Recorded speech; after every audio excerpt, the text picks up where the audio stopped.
Hello, everyone. So just a brief introduction of myself. I'm Kamini Verma. Kamini rhymes with hominy, spelled completely different. This is a way to remember. I am based in Austin at the Samaritan Center. I know that they're in the process of uploading some handouts, which includes a flyer about some services that we provide. But one of the main things I do there is serve children and adolescents and support their parents. So I thought parenting in a pandemic was a pretty appropriate presentation to do.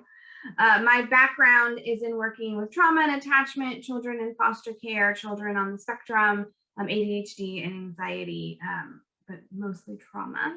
So we will talk a lot about that today. For those of you who are familiar with trust-based relational intervention, that is the parenting perspective I come from. It's a caregiving philosophy for children who come from hard places or children with trauma. In my opinion, heartbeats. It's just a really great, helpful parenting strategy. So you'll see some of that interspersed in here. And I just want to start off to invite all of you to just in the chat, kind of tell me what role you're in to be in this specific presentation. This is obviously in the title geared towards parents, but if you're here as a parent, I'd love to know that. If you're here as a professional, and would love some tips on how to utilize this in your work. I'd love that, and I'll just kind of get an idea of who I'm presenting this to, but do know most of the content is geared towards parents. So without further ado, I'm going to get started. I jam-packed a ton of information in here, so I might move a bit quickly through the beginning just to give you all a great background information of what we're talking about, and then try to make sure we have time for the nitty-gritty actual parenting interventions and tips people like to come for. So I'm just diving right in. We're going to start with a trauma definition that we're going to be operating from throughout this presentation. So the trauma definition we use is events that overwhelm a person's capacity to cope and elicits feelings of terror, powerlessness, and out of control physiological arousal. And physiological is referring to the body and elevation. What I like to point out in this definition is that it overwhelms a person's capacity. So it's individualized. Your reaction to trauma is personal to you. I could be in the same exact car accident as someone else in this session and never drive again, and the other person is back in the car 5 minutes later. We all have our own experiences. So when we're talking about children, we're talking about our own trauma, coming from a perspective of it's personal to what they have experienced and not what we label as traumatic, stressful, or not.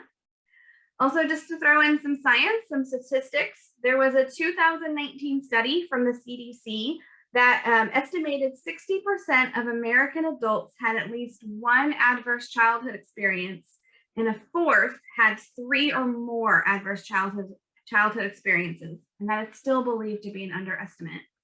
And 50% in children in that same study were found to have at least one significant trauma.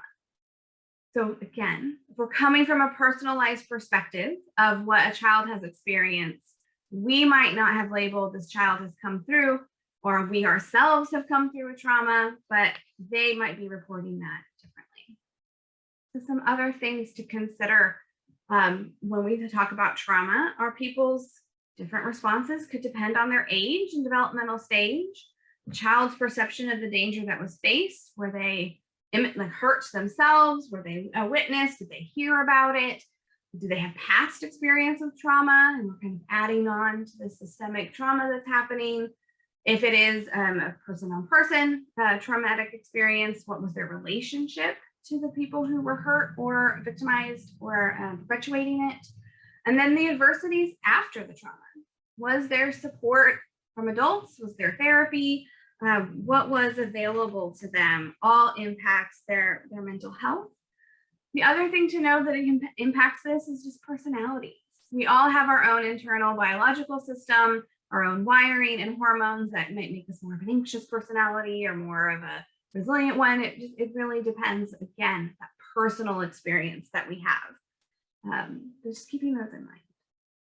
So I'm just going to keep talking until someone tells me there's a question.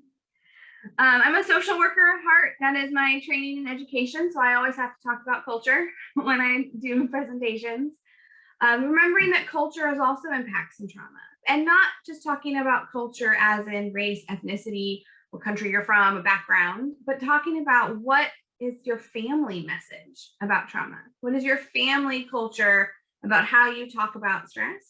I will disclose that my father was born in India, came to America for his master's program, and he did not tell me until Father's Day this year about some really traumatic stuff that happened to him. His family history was to not share about trauma, to not burden others with it. And as soon as he told me, it explained so much about our relationship with each other. So keeping in mind, it's not just our culture, but our family culture and our family messages about how you express these things and how you might not. So that's the overview of trauma. As far as the basics, I'm going to now talk about your body. So everyone has a stress response cycle. This is intrinsic to yourself and it's the first part of your brain to develop. So the usual trajectory of this graphic is a traumatic or stressful event happens, your alarm system goes off, stress hormones are released, and you experience stress. I'm a play therapist, so I like to use a visual. So this is the watchdog of your brain called the amygdala, scanning 400 times every second for danger or stress or something that makes me feel uncomfortable. And then when I feel that, I react and have a response. Usually it looks like this, but it could be shutting down, it could be running away, it could be various responses. And then we have our reaction. So with our kids, a lot of the times we say, oh, they suddenly out of nowhere were aggressive or suddenly screaming at me. And like 1 second they were fine and now they're not. Because it happens as quick as that in our brain. It can just switch and go into survival mode, and that's going to be what is in the driver's seat. Now we're going to talk about the brain. I like to nerd out about the brain. So the basics we need to know for this presentation are that experience grows the brain. This is still true for adults. Our brain does stop developing around age 30 is what the current research is saying. So for our kiddos, we know their brains are just soaking everything in. Like I said earlier, our very first thing to develop was our brainstem in utero. The brain is the only organ that is not fully developed upon birth. And when I say that, I don't mean the actual structure of the brain matter. I'm talking about the neural connections within the brain. Those are developing until age 30. So we've got our primitive brainstem. This is the baby that's crying. I'm hungry. This is how I signal that I need something. People joke babies are meant to be cute because then we instinctively want to take care of them and protect them. It's part of our survival system in our brain. And then as we grow and develop and experience things, we develop more complex rational thought. We sometimes hear in the news, or if you are a professional in the field, are aware of several stories of severe abuse and neglect. The Boy Who Was Raised as a Dog by Bruce Perry is one of the most famous books within the field that talks about how the complex thought and things did not develop because there wasn't experience to nurture the brain. So that's kind of an extreme example, but just to know what you expose your kids to, the programs, the schooling, the friends, the stress, anything in your life is what's growing their brain and developing the connections. Of course, back to trauma, we have to talk about how trauma impacts the developing brain. The past trauma can cause the brain to interpret minor events as threatening. Again, that watchdog might have the first time something happens, oh, that didn't feel great, like I'm a little uncomfortable, but I react and test my water, see how bad this is. And then the next time they feel uncomfortable, you can't tell the difference that this feeling is different than the event that happened before. It just knows, I don't feel good about this thing, and I wasn't protected, or I didn't feel comfortable, or I didn't get the support I needed, so now I'm having this reaction. So kind of knowing, again, that 0 to 100 that parents come into my office talking about gets built by not having the supportive and those coping skills in their environment. The limbic system is basically the dog, as we've talked about, but also recognizing that there's hormones and chemicals in your body that get released.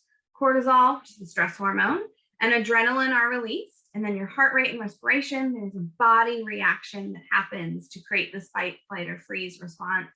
Our adrenaline increases so you can run away. We think about caveman times.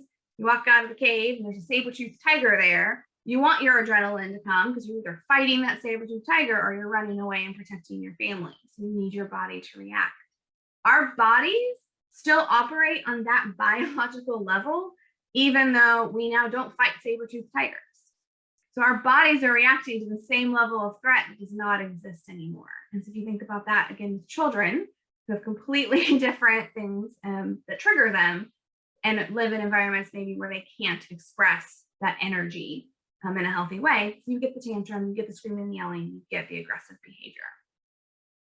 The prefrontal cortex, this front part of your brain, is skipped when you're having this reaction. You are not rational. So when we say, talk to me about your feelings, what were you thinking? Kids don't know. And they might not even fully remember what their reaction was at the time or the behavioral outburst that happened. So sometimes when they say, I don't know, after, and they're calming down, it's genuine. It's not a way to avoid getting in trouble. So keeping that in mind is helpful when we go to support our kids. It's important to remember what normal stress responses are. A lot of times as a clinician in my office, I get parents coming in expressing concern about some behaviors that have happened, but they might just be really normal responses. When we experience stress for a period of time, we might have trouble sleeping or changes in eating or like stomach upset and just kind of feeling unsettled. You might be irritable, act out a little bit more. Kids have a lot of unexpected and exaggerated response to no because it triggers that alarm system we talked about. You told me no, that feels uncomfortable. Last time I felt uncomfortable, I felt really bad and something bad happened. The same system that gets triggered. You could also, again, I talk a lot about the aggressive externalizing behaviors, but there's the internalizing too. Just shutting down. Teens staying in their room all day, not talking to anybody, doing anything. You then become concerned about that. So we do see increased mental health issues, depression, anxiety, and attention problems. A little bit of my soapbox of ADHD gets labeled a lot, but sometimes it's trauma, sometimes it's stress, sometimes it's just episodic, depending on something that might have happened that was uncomfortable and hard. Which brings me back to the title of this presentation, Parenting During a Pandemic. None of us have lived through a pandemic before, and we were trying to figure it out at the same time as we're trying to support our kiddos. So we were seeing a lot of these behaviors in kids and couldn't quite explain why. What changed? Nothing traumatic happened. There's no abuse, there's no car accident. What's going on? The complete upheaval of the world and going into quarantine and self-isolation, and who knows when we're going back to school. And now even depending on which area you're in, we're back at school, but at any point you might be sent home because there was a COVID exposure. It's all unsettled. So you're probably going to see a lot of these behaviors. And I have a hard time focusing and paying attention with all of that. So just recognizing what's normal. And just remembering that while it feels disheartening to know that trauma changes the brain, remember that healing changes it too. So I kind of do the dire, here's all the trauma that happens to your brain, and then it's wired and you're scared all the time. But if we can then, as the parents or adults or caregivers or whatever role you might be in, come in, create connection with the children that we are serving, and create those healing experiences, we are rewiring the brain. That is actually literally true. We use neural pathways that exist to create connections and make those stronger. It takes 400 repetitions to just create a connection, just the connection. So we have to think, how many times do we have to repeat the healing and the support and the calm and all of those things? So then, of course, talk about connection. We have to talk about attachment. So just briefly, education on the attachment cycle. I think this is usually what is mostly talked about is in infancy. Baby has a need, hungry, cries, wants to be held. Like, we know something's going on. They cry. That's the arousal. The parent, hopefully caregiver, will come, meet the need, and then trust is built. I know if I cry and express a need, you will come and take care of me in a nurturing way. What is usually also talked about in this is when there's disruptions, when a need is not met consistently, when a need is not met at all. then there can be disruptions of, I don't know if I can trust you. I don't know if this is okay. I don't know if you're going to be the one to come in and meet my need angrily, supportively. Am I going to get yelled at? So we have to build consistent attachment by having consistent responses. I always like to mention during this to remember you are human. And as much as we say, have a consistent nurturing response, sometimes when that baby's crying at 5 a.m. and you have gotten 2 hours of sleep and then the baby is crying again, that they might not, be super nurturing when you come in. You might be half asleep picking up a baby. But the point is that you're coming in and meeting the need without aggression, violence, or being unsafe. This is true that this attachment cycle happens individually. So if you're in a 2-parent household, there might be a stronger connection with one parent if that's the parent who maybe gets the baby more often at night. Parents who take turns, or it's like you're the daytime parent and I'm the nighttime parent, depending on what the schedule is. So attachment and connection can inform differently within the same household. And if we take this example even farther, because if I'm not a parent, so I'm a therapist, I'm not a parent to the children in my office, I'm still, when they express a need, building trust by meeting it consistently, calmly, and in a nurturing way. So we're still building that attachment connection throughout our whole lives, even as adults. If you have a friend who just kind of isn't there for you, or when you want to talk about something super dismissive, you're forming a connection and attachment there. It's informed by all your past attachment as a child, but you're still doing this cycle. That's how you're forming relationships. So it makes us talk about felt safety versus physical safety. So a lot of the kiddos I work with will come in with anxiety. I think just kind of happens to be one of the things I end up working a lot with.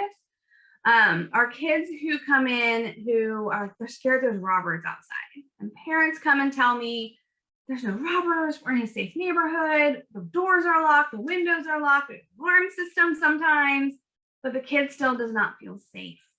So as a caregiver, recognizing that even if there is logical safety, rational, physical safety, no one's gonna come hurt you, there's not a saber-toothed tiger outside your door, this is not the same level of threat as we had previously, they still might not feel safe.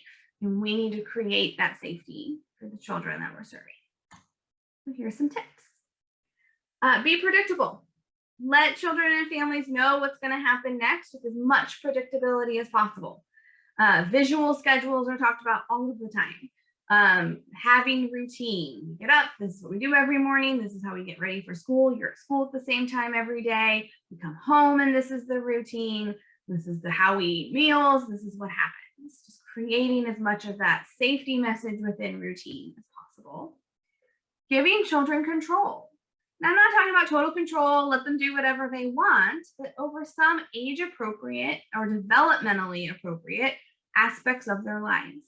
And I stress the difference between age appropriate and developmentally appropriate, because if you have a 10-year-old who's kind of got the maturity of like a 6-year-old, you're not giving them the same sense of responsibility as a 10-year-old who's as mature as a 10-year-old, because the other kid can't handle it.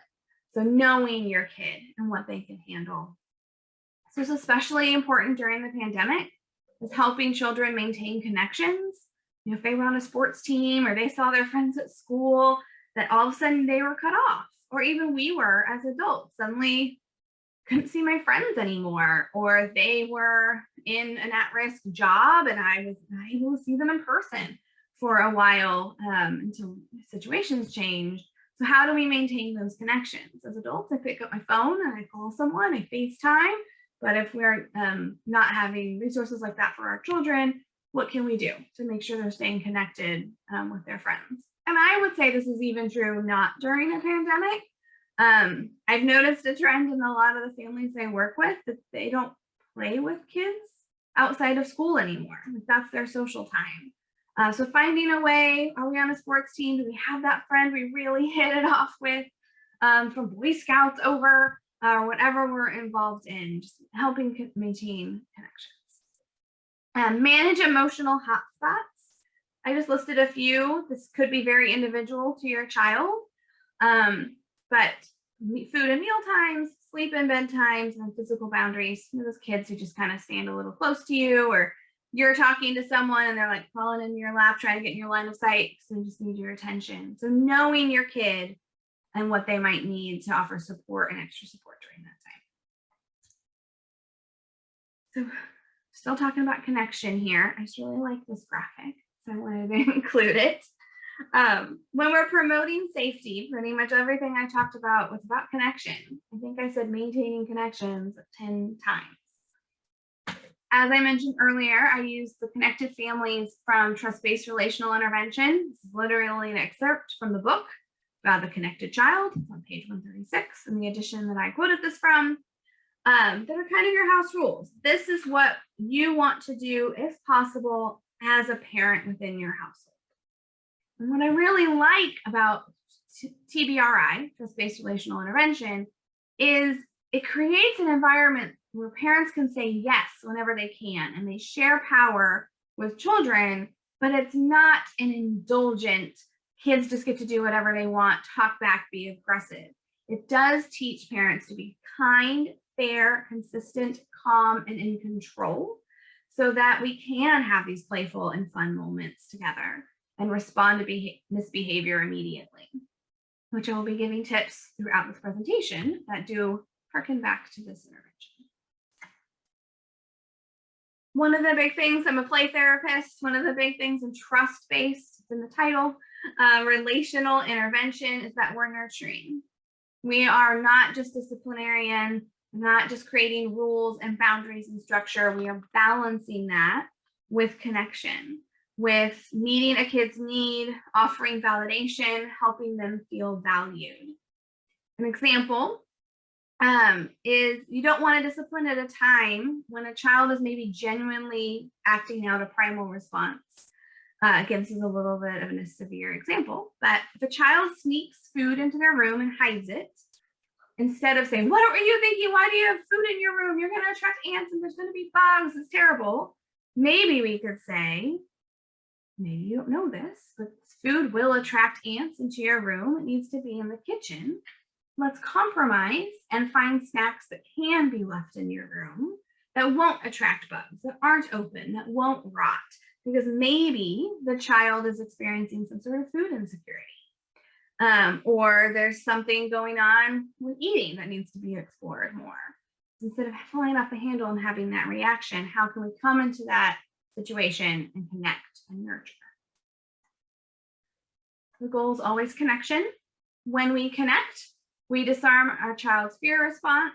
We establish our authority as the parent, caregiver, teacher, whoever it might be in the room. We want to provide a sensory rich environment, and I'll talk about that more a little later.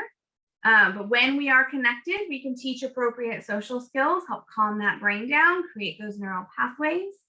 We're supporting healthy brain chemistry. You're helping teach your kid to connect with their own feelings and respond calmly.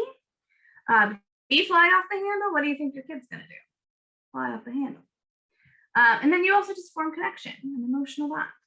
And that's, again, the goal at the top is connection.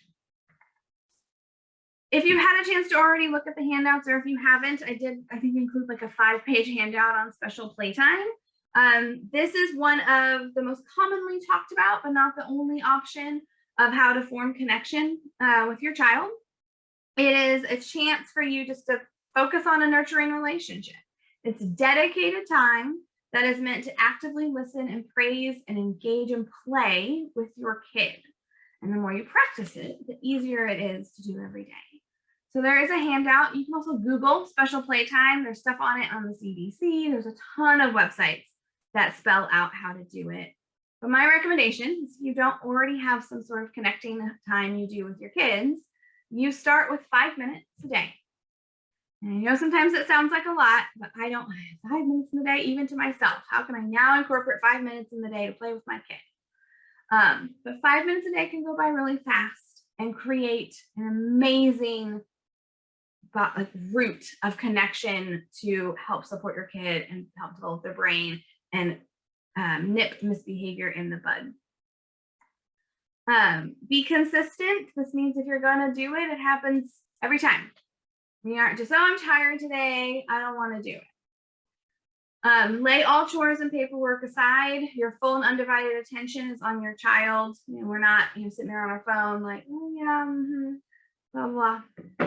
And let yourself be directed in the play.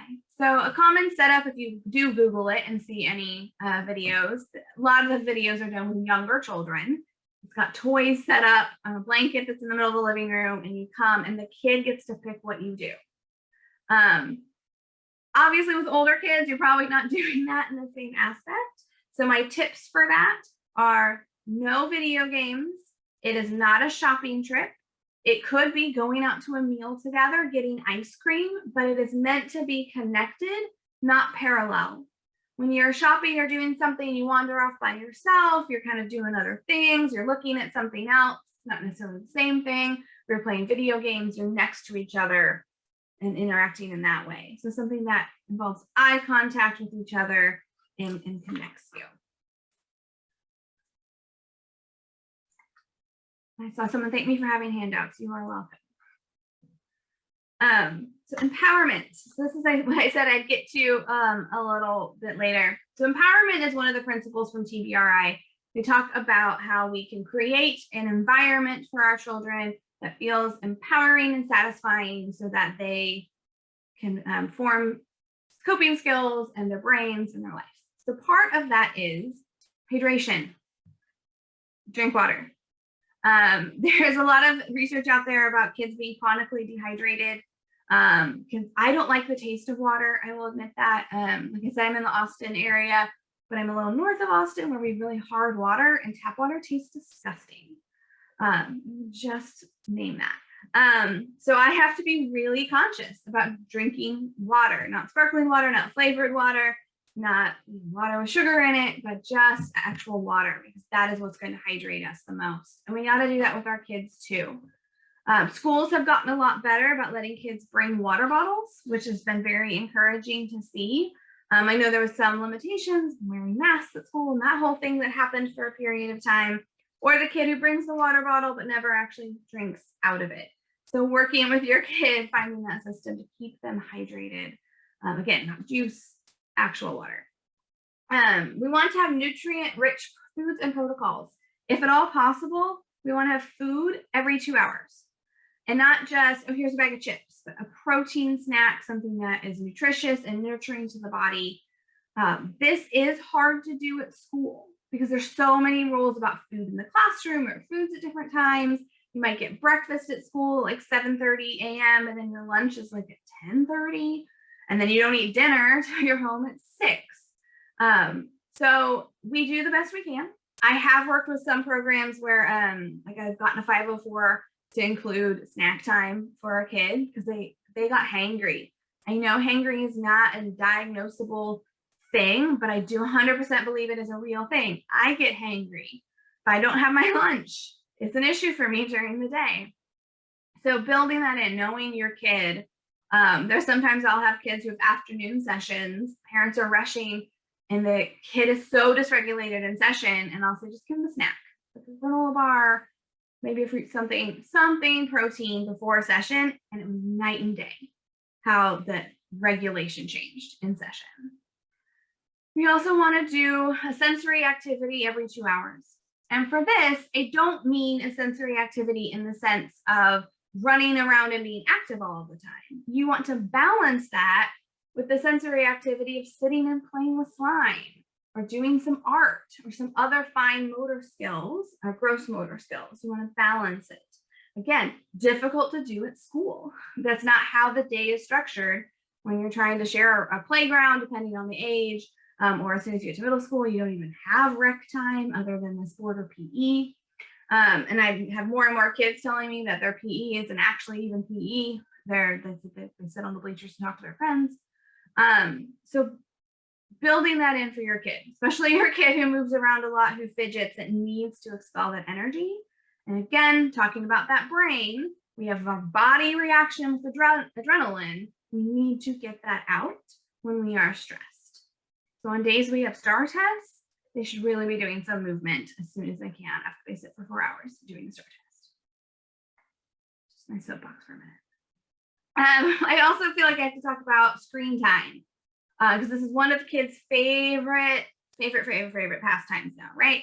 Especially in the pandemic. We added a lot more screens. You Zoom, that's how you do school now. Back in the day when I was in school, it was the textbook and you highlighted in it, or it was the school copy and you just had to write everything down on a piece of paper. Now you just log into the Google Classroom and it's all there, and you submit everything that way. So there's screen time built into their day, plus we have smartphones and video games and various other things we do. So this is, in an ideal world, what the family schedule pie chart would look like. That our basic needs are met. That's one of the biggest things that we're doing. We're eating, sleeping, connecting. There's school and learning. There's family time, and unstructured playtime are all bigger than screen time. We know that screens are addicting. They release dopamine, which feels good, especially in the brain. We like dopamine. So there's been some studies that have said screen time can be almost as addictive as gambling and worse for you than smoking. I don't have the exact statistics on that, but we are seeing increase in sleep issues, poor sleep quality, falling asleep is harder. We're getting less sleep because either we're literally playing a game or the light is telling your brain it's daytime and you're awake, so you don't settle into the REM cycle you need to heal in the same way. Melatonin is decreased, and melatonin is the chemical in your body that helps you go to sleep. Almost every single kid that I work with comes to me on melatonin for a sleep issue, and then parents are like, it doesn't work. And guess what the second thing I do is screen time. How do we get that down? I am not telling anyone, I understand realities, I'm not telling anyone what they have to do for screen time.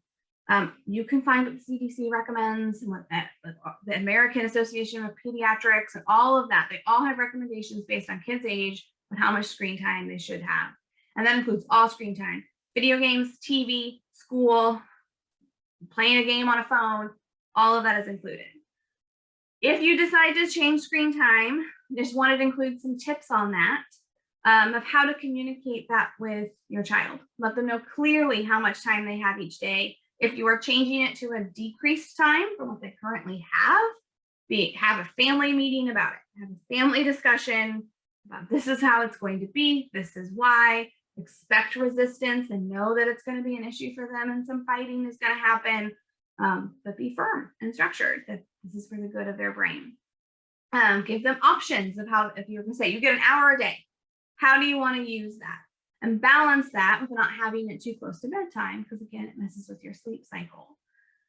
And enabling and helping your kids figure out what to do instead of screen time. My parents say to me all the time, my mom is of the generation of the stick and the hoop, running down the road. Like that was the game they played. And now she's on her phone more than me. I actually laugh if we go out to dinner at a restaurant, she sits on her phone and I'm sitting there without my phone, waiting for someone to talk to me. But finding that a kid might not be able to identify what else they can do. Their brain loves that dopamine from a screen, so we might have to help them figure out what else to do. And a great suggestion I have is special playtime. Then they're connecting with you, and who's going to be mad about that? Just remember that the brain is a muscle. And we want to get a good routine, practice it, and then it becomes inherent. And I just did another slide I'm not going to spend a lot of time on, of just, again, more tips if you decide to change screen time. I have no idea how I'm doing on time, but I'm assuming good. You're doing good on time. You've got about, it's 5:06 and we're running about, we have 30 more minutes, 40 more minutes. Okay, yeah. Awesome, good. I'll have time for 30. All right. So this is what I said I want to spend the majority of my time doing, like the nitty gritty. So what else can I do as a parent? The main thing you can do, this quote says sometimes the best thing you can do. I really want to Photoshop this to be like always the best thing you can do is work on your own regulation. Again, if I'm coming in hot to a kid and I'm like, what were you thinking? Why were you doing that? Don't yell at me. Don't talk back. Oh, I'm doing that to them. How can I expect anything in their brain to be formed differently? So we want, as parents, to work on ourselves. We want to be proactive in working on ourselves, to come and be calm. And if we can't be calm in that moment, make sure everything is safe and then separate and be calm. We want to teach social skills and emotional skills and coping skills during calm times. Your kid is not going to learn when they are escalated, as we talked about in those first few slides. Their brain is literally not connected to their reasoning part. They're not forming memories. They're not hearing words you are saying. They will understand tone. So if you're yelling, again, it's primal safety. That feels unsafe. I'm reacting. But if we are coming to them calm, and I compare this a lot to animal behavior, right? When the cats are like raising their backs and if one kind of stops and gets docile, or a dog turns and flips and shows their belly, the other dog hopefully calms down too. It's the same thing with us. We're still very biologically primal. The more and more I learn about it, we're pretty primal. We want to be responsive with our tools in the moment. We don't want to say the whole adage of when your parent gets home later, we'll deal with it. Deal with it immediately. And again, regulate yourself so that you can support as immediately as possible. Some concrete things you can do in the moment. We can offer choices.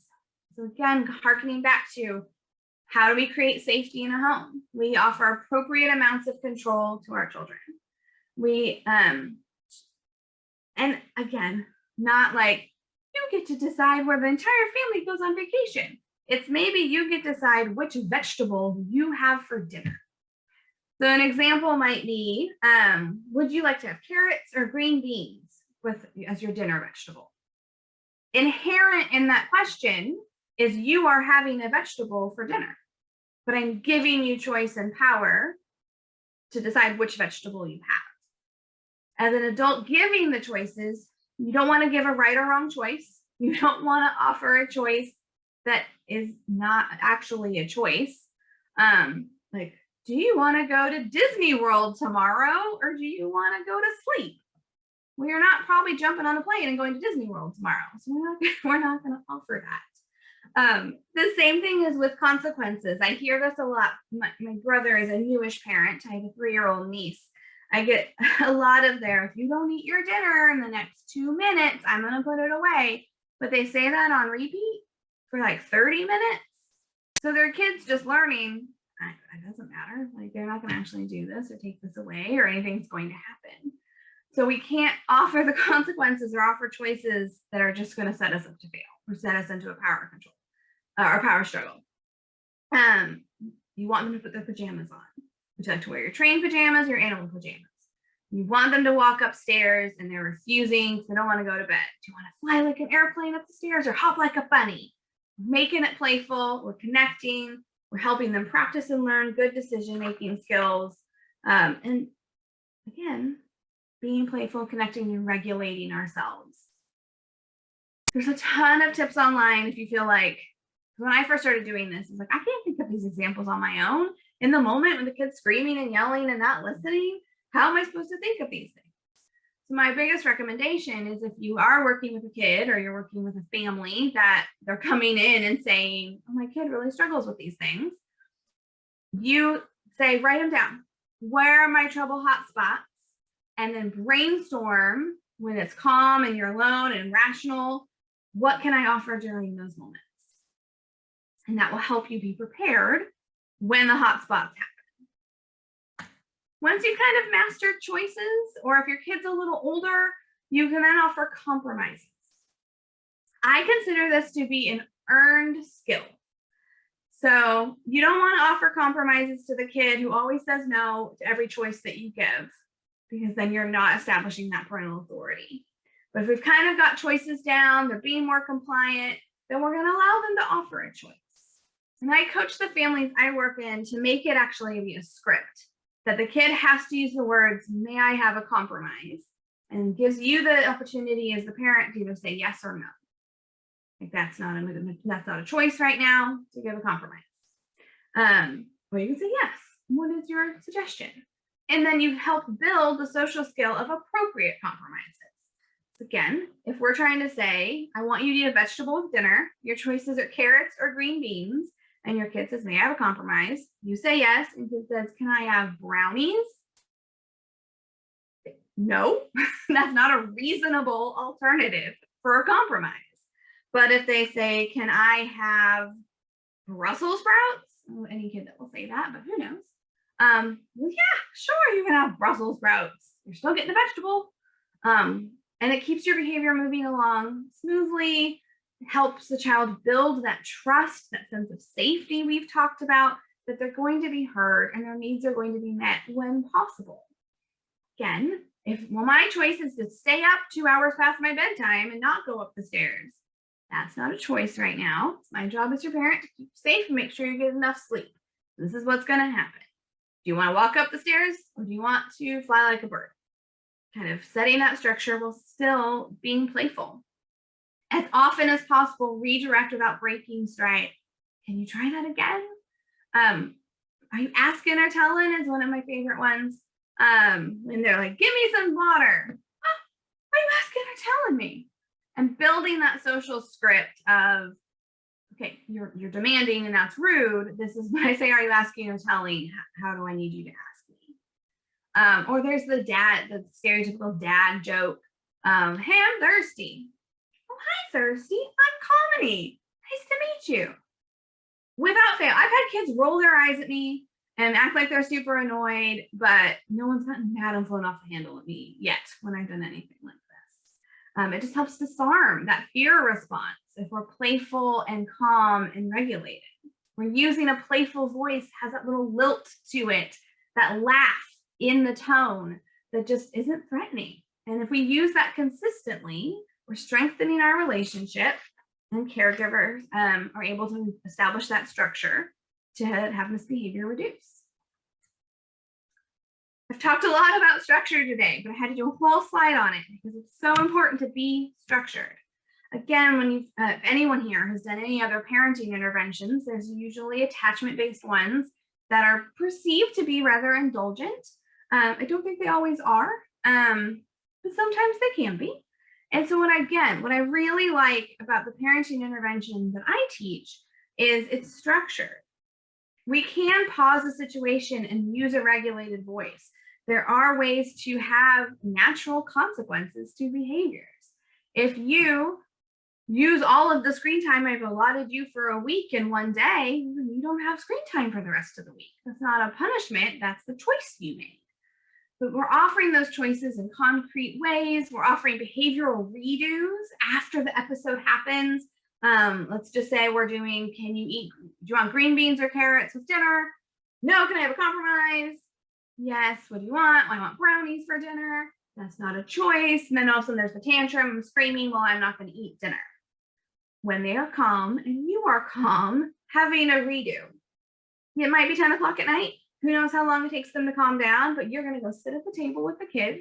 And you're going to say, okay, let's practice the wrong way. Ha ha ha, we're silly, we're practicing it the wrong way. And then you come back and sit, let's practice it the right way. Okay. Do you want carrots or green beans with dinner? I want green beans. Oh, yay, good job using your words. When you do the redo, you build that muscle memory, you create that neural pathway. Again, 400 repetitions just to make a connection. So we want to build as much of that in the muscle as well as in the neural brain. I do redos with teens also. Again, you get some eye rolls and like, that's ridiculous and I'm not a little kid attitude.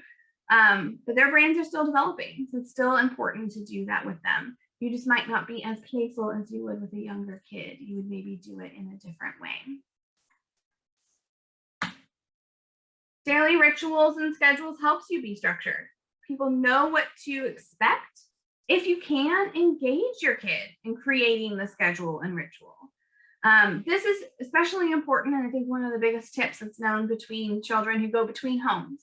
There's divorce, or there's maybe they spend a lot of time with grandparents as a secondary caregiver or another relative, whatever the family structure might be.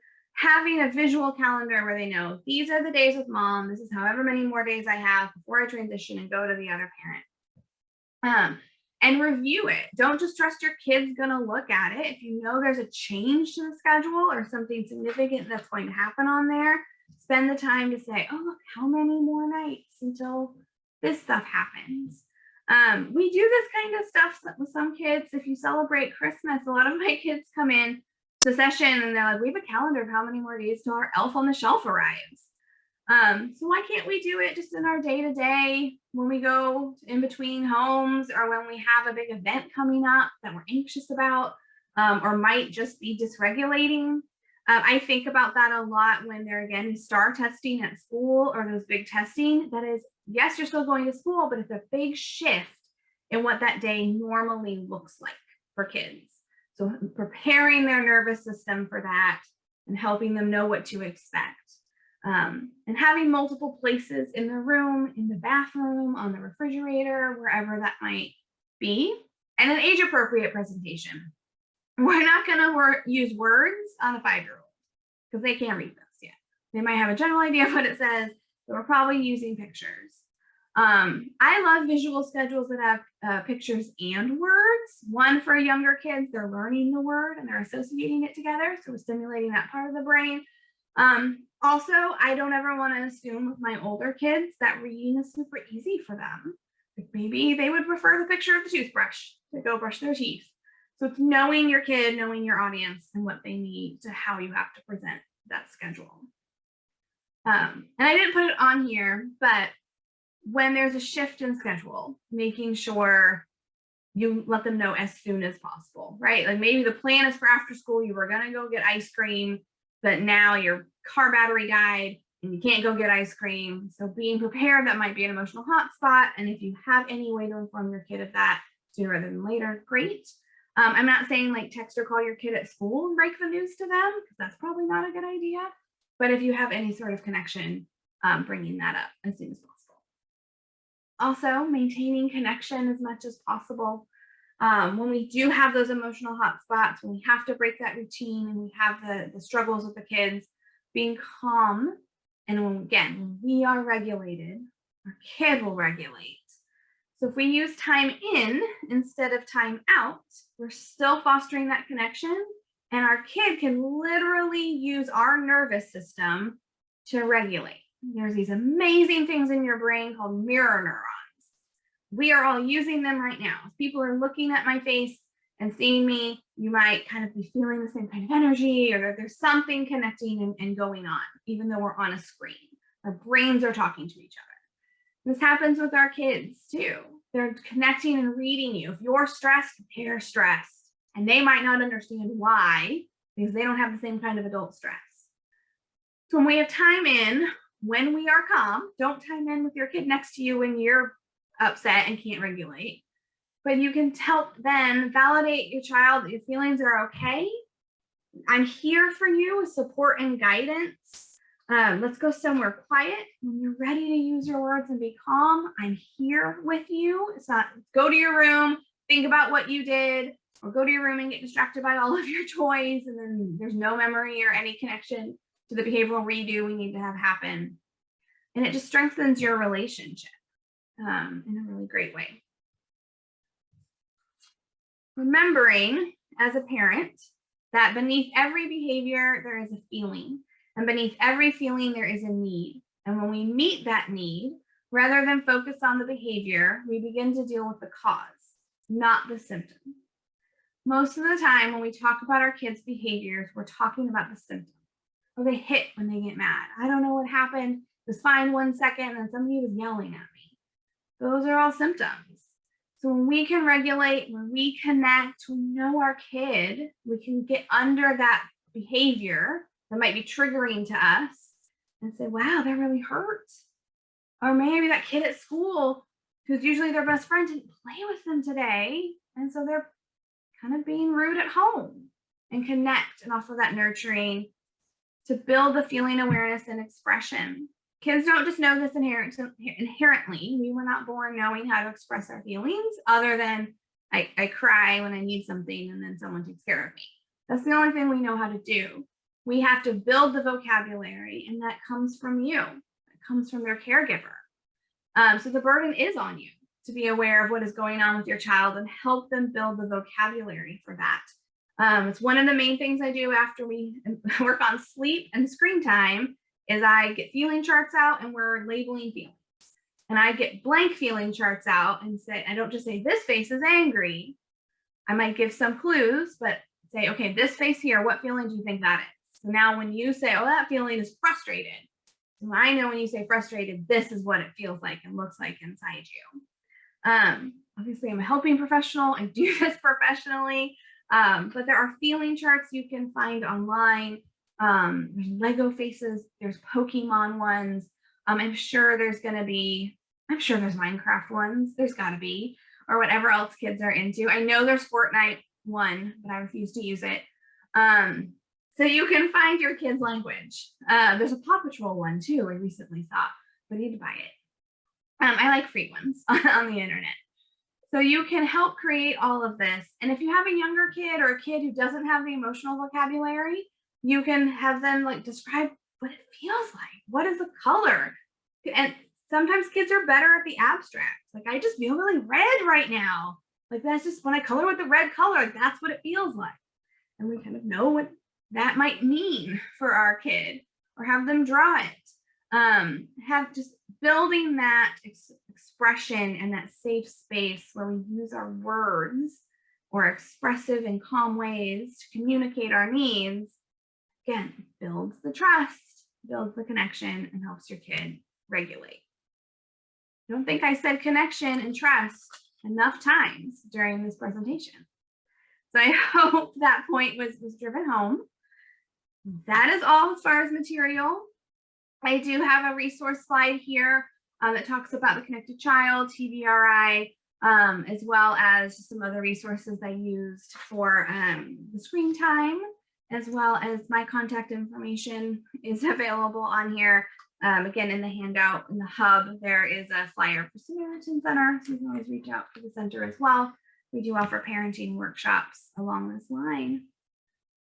I'm open to questions. You guys have been a super quiet group, and let me just talk and ramble.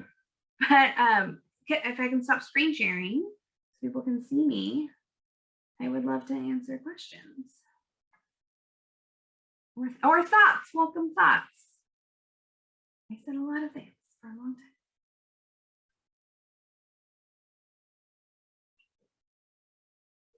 Guys, my boss is here, so ask me questions.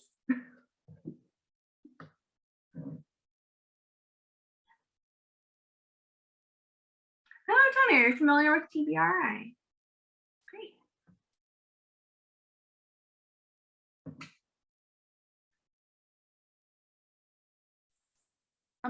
I have a question. So you said a couple times, and it just stood out to me, that there has to be 400 repetitions for a connection. Can you expand on that? Like what? Sure. So I'm not a neuroscientist at all. I read this in an amazing Dan Siegel book who knows a lot about these things. And that is what the current research has shown, that so it used to be believed, just if we go historically, that if you didn't form a connection, if something didn't happen for your brain, that was it. It was never going to happen. Like, you just had a deficit. And the more and more research that has happened is that if there is repeated exposure and repeated experience, you can create those pathways and those connections in your brain. So if we use an example, kind of, a severe example here of a kid I used to work with when I worked in a residential treatment center. It was a treatment center for children who were in foster care. When I met him, he would leave parts of words out when he would talk. It was like a stutter, but not quite. And I remember asking, like, I can't understand what he says. Like, he just says half words. And I found out later that part of his history had been some pretty severe neglect. He was left in front of a staticky TV and learned how to talk from words being cut off from the TV. And so what they did with speech therapy, it's kind of the same concept here, is you do the muscle movement, you practice, you create those connections to correct your speech. It's the same for behavioral things. We are using neural pathways that are strong and that are connecting. So he was able to have those neural pathways to make parts of those words. They could use those to then create the rest of the words too. So we're like using the muscle that's stronger to pull up the weaker muscle. My right arm is dominant. I might pull with that first, but I can also still pull with my left arm, but it's not as strong, so I don't use it as much. I don't know if that answers your question in the same way or how you were hoping, but we're not recreating neural pathways. We're not regrowing brain matter. We're using things that exist, and it just takes repetition to create it because we're coming from a deficit. I do see there's a question in the chat, and I'll read it just in case no one else is seeing it. Do you have any suggestions or modifications for adapting these tools for teenagers? Specifically, my 13-year-old daughter whose friend group has changed. So yes, and mostly it is to do all the exact same things, just be silly with a teenager. With the time ins, that's probably my most concrete one that is different for teens. They still want to be near you, but they're also kind of in that developmental stage of being independent. So having a designated space, the concept of a time in, kind of the root of it is it's not a punishment, I'm sending you away, because that sends the message, if I don't want to connect with you, go away.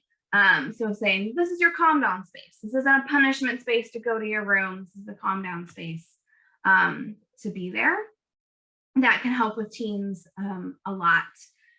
When friend groups have changed, that's just a lot of exposure to positive social messaging. Being aware of what they are watching on social media, what are they seeing on TV, who are their role models, what are they looking at? And building those, that's a lot of the work I do is we build, what do you want in a friend? There were a lot of shifts because of the pandemic. Some people felt disconnected, or some stayed virtual and some went in person.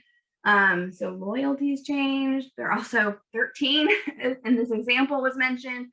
Huge developmental shift in personality happening at that age. So just being playful and modeling for your kid what it means to be a good friend, offering as much support as possible among the transition from going from at home school to in person, or vice versa. Some people went back to in-person school and realized this is terrible and went back to virtual school. So it's the same things that I said before. We're still offering choices. We're still offering compromises. We give a bit more control for our older kids if they can handle it and it's appropriate. But the modifications really aren't that huge for the teens. You're welcome. I realized that was a direct message, so no one else saw it. So I apologize if you did not want that read on camera. I did not notice that.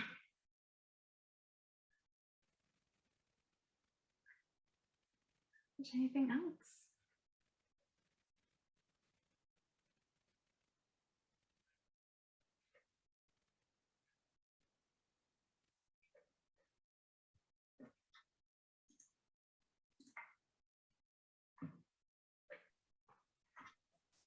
Well, Kamini, we can actually hold on here, but I want to thank you everyone for joining the presentation. Kamini, is there a way that they can contact you directly if they have any questions or would like to follow up with you? Yeah, my email was on the last slide. So, and also I think you can go on our website and find our main number, which is in the handouts. My phone number is probably not the best way to reach me. Email will be, but people are welcome to reach out. Like I said, we offer parenting workshops. That's one of the things we're trying to really build. I do TBRI workshops, so happy to offer resources to